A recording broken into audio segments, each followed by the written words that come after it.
اطاعت صغیر کہا جاتا ہے اور اس کو کہولت اول کا نام دیا جاتا ہے، بڑھاپے کی شروعات۔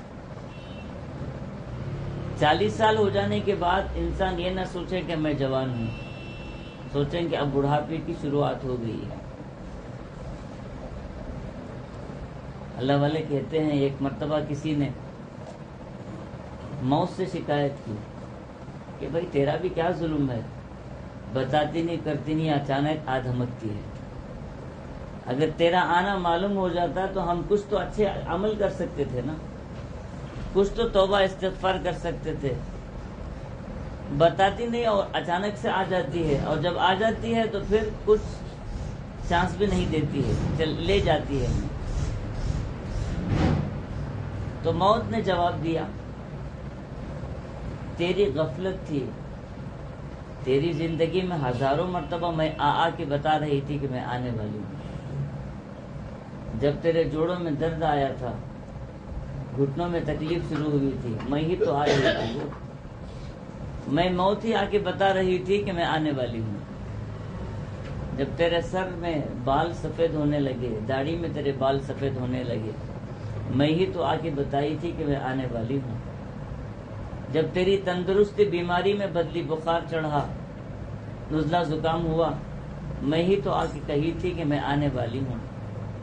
جب تو سبق نہیں لینے والا تھا تو میں تجھے کیا کروں، میں کئیوں مرتبہ آ کے تجھے بتائی تھی۔ تو یہ کہولت اول کہا جاتا ہے۔ اس زمانے میں انسان دنیا کو پیچھے کریں، آخرت کو سامنے کر لیں، کہ جو زندگی کا حصہ گزرا ہے بہت لمبا طویل گزر گیا ہے، آدھے سے زیادہ گزر گیا ہے۔ رسول اکرم صلی اللہ علیہ وسلم نے فرمایا اعمار امتی، میری امت کے زیادہ تر جو عمریں ہوں گی وہ 60 سے 70 کے درمیان رہیں گی۔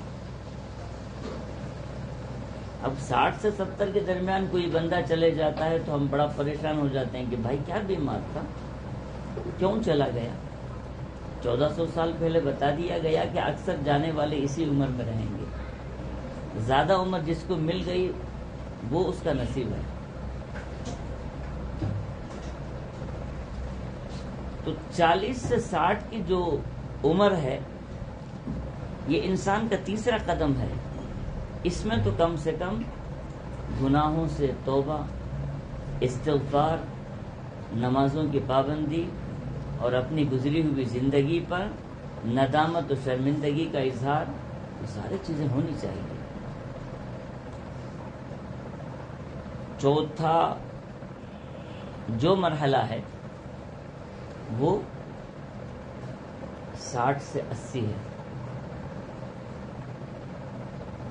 حدیث پاک میں باقاعدہ دعا سکھائی گئی، اللہم انی اعوذ بک من البخل واعوذ بک من الجبن واعوذ بک من ان نرد الی ارذل العمر۔ کہ اللہ ہم بخالت سے بھی پناہ مانگتے ہیں، ہمارے دل اتنے چھوٹے ہو جائیں کہ ہم ضروری فرائض بھی ادا نہ کر سکیں، غریبوں کا جو حق ہے وہ ہم ادا نہ کر سکیں، جو دین دلانا ہے اس میں بھی ہم ہاتھ کھینچنے لگے، ایسی بخالت سے ہم پناہ مانگتے ہیں۔ اور پناہ مانگتے ہیں ایسی بزدلی سے بھی کہ اپنے ہی محلے کے اندر برائی چل رہی ہے، ہمت نہیں ہے کہ جا کے اس کو بتا سکیں۔ جب اس کے گھر میں کوئی شادی تھی تو ہمت کے ساتھ مبارکباد تو دیے تھے، جب اس کے گھر میں کوئی برائی ہو رہی ہے تو ہمارے اندر اتنی بزدلی ہے کہ جا کے اس کو ٹھوڑی پکڑ کے بتا نہیں سکتے کہ بھائی آپ جو کر رہے ہیں وہ غلط کر رہے ہیں، یہ آپ کو زیب نہیں دیتا۔ اپنے ہی گھر کے اندر بیوی میں خامی دیکھی، بیوی کو بتانے کی ہمت نہیں، بچے میں خامی دیکھی، بچے کو بتانے کی ہمت نہیں۔ حدیث پاک میں فرمایا گیا ہم پناہ مانگتے ایسی بزدلی سے۔ تیسری چیز فرمایا گیا پناہ مانگتے ہیں ایسے بڑھاپے سے جو ہمیں کسی کام کا نہ ہو، ایسے چھوڑ دیں۔ بالکل انسان کی زندگی بیکار ہو جائے. حضرت علی کرم اللہ وجہ سے پوچھا گیا کہ امیر المؤمنین حدیث پاک میں جو ارذل العمر کہا گیا ہے یہ کون سی عمر ہے؟ حضرت علی کرم اللہ وجہ نے کہا یہ 75 سے 80 سال کے درمیان کی عمر ہے. 75 سال سے 80 سال تک جو عمر ہے اسے ارذل العمر کہا گیا ہے. اور اسلام اس کی خصوصیت یہ ہے کہ بندہ جب اسلام کے موافق زندگی گزارتا ہے تو جتنا بوڑھا ہوتا ہے اتنی اللہ کی نظر میں اس کو عزت مل جاتی ہے. بھلے دنیا میں اس کی عمر زیادہ ہونے سے گھر والے اس کی قدر نہ کریں لیکن اللہ کی نظر میں تو بہت بھا جاتا ہے. اللہ کی نظر میں بہت محبوب ہو جاتا ہے. قرآن کے موافق اگر زندگی گزاریں، دین کے موافق اس کی زندگی ہو جائے تو لوگوں کی نظر میں بھی بہت محبوب ہو جاتا ہے. لوگ اس کو بزرگان دین میں شمار کرتے ہیں. لیکن اگر دین سے ہٹ کر زندگی گزارتا ہے تو یہ ارذل عمر ہے، یہ بیکار کی عمر ہے. جس عمر میں قرآن کریم نے کہا وَمِنْكُمْ مَنْ يُتَوَفَّى وَمِنْكُمْ مَنْ يُرَدُّ إِلَىٰ أَرْذَلِ الْعُمُرِ لِكَيْ لَا يَعْلَمَ بَعْدَ عِلْمٍ شَيْئًا إِنَّ اللَّهَ عَلِيمٌ قَدِيرٌ. تم میں سے بہت بندے تو وہ ہیں جو بڑھاپے سے پہلے دنیا سے چلے جاتے ہیں. تم میں سے بہت بندے وہ ہیں جو بڑھاپا انہیں نصیب ہوتا ہے، لیکن جب بڑھاپا نصیب ہوتا ہے تو واپس ان کا بڑھاپے میں بچپن واپس آ جاتا ہے. جتنے چیزیں یاد تھی، جتنے چیزوں پر فخر تھا، وہ سارے چیزوں کو انسان بھول جاتا ہے. اللہ سبحانہ و تعالی انسان کے اندر جو ایک غرہ ہوتا ہے کہ میں بہت کچھ کر سکتا ہوں، اس عمر میں اللہ سبحانہ و تعالی اس کو یہ بھی سبق دیتے ہیں کہ پہلے بھی تیری یہی حالت تھی، پھر واپس تیری یہی حالت ہے. دو محتاجگیوں کے درمیان میں تیری جو شجاعت و بہادری تھی وہ کسی کام کی نہیں تھی. اگر اللہ کے مرضی کے موافق تیری زندگی گزر جاتی تو کیا ہی اچھا ہوتا تھا. اور جو آیت میں نے پہلے تلاوت کی ہے اس کے اندر اللہ سبحانہ و تعالی نے بڑے پیارے انداز سے ہماری زندگی کے الگ طریقے سے فلسفہ سمجھایا. فرمایا هو الذی خلقکم من تراب. اللہ سبحانہ و تعالیٰ کو تم خالق مان لو. یہ خلقت والا کمال کسی کو نہیں ہے. انسان کائنات کے اندر بڑی بڑی چیزیں پیدا کر کے کہہ سکتا ہے کہ ہم جو ہے خالق ہیں فلاں چیز کے، ہم خالق ہیں فلاں چیز کے.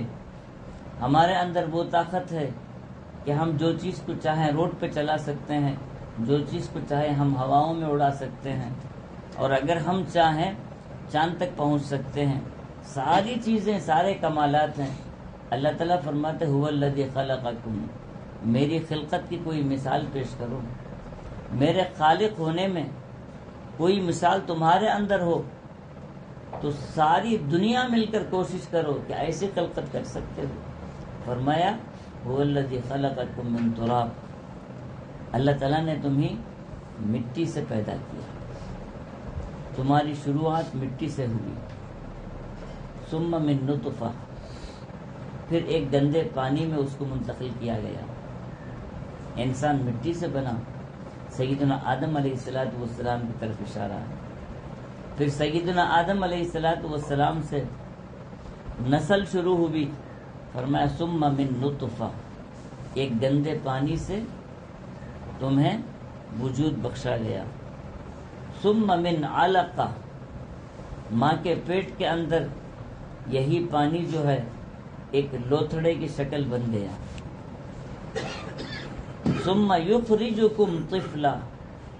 پھر تمہاری بناوٹ شروع ہوئی، تمہیں بچہ بنایا گیا اور تمہیں پیدا کیا گیا تو تمہاری حالت بچہ تھی، تم سے کوئی کام نہیں ہو سکتا تھا، مجبور و لاچار پڑے تھے، ماں کے دل میں تمہاری محبت ڈالی گئی، باپ کے دل میں تمہاری محبت ڈالی گئی، تمہاری نشو و نما شروع ہوئی، استاد کے دل میں محبت ڈالی گئی، اس نے تمہارے تعلیم کا جو ہے انتظام کیا، صحیح طریقے سے پڑھایا، یہ ساری چیزیں جو ہے ثم یخرجکم طفلا، پھر فرمایا ثم لتبلغوا اشدکم، پھر تم ایک جانے پہچانے جوان بن گئے، طاقتور بن گئے، اور اس عمر کو پہنچ گئے جس عمر میں جا کر اب اپنی زندگی بھول کر مستیاں سوجنے لگی، تمہارے اندر شہوات جنم لینے لگے،